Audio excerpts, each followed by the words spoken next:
ko kun san da cewa har yanzu maganar da ake yi Iran bata daina harar birnin ƙasar Isra'ila ba, wato Tel Aviv da kuma wasu jihohin ƙasar da ke cikin Isra'ilan.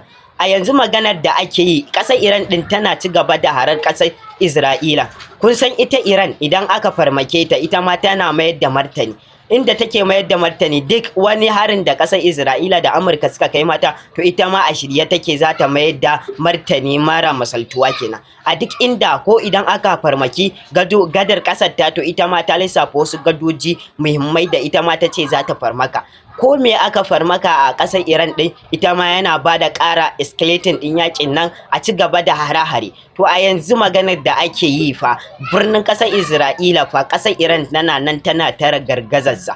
Ita ma ƙasar Isra'ilan da ƙasar Amurka suna nan suna bambame wasu abubuwa da na ƙasar Iran ɗin kenan. To me za ku iya ce mana game da wannan? Allah ya sa mu dace. Mu haɗe a kwamen.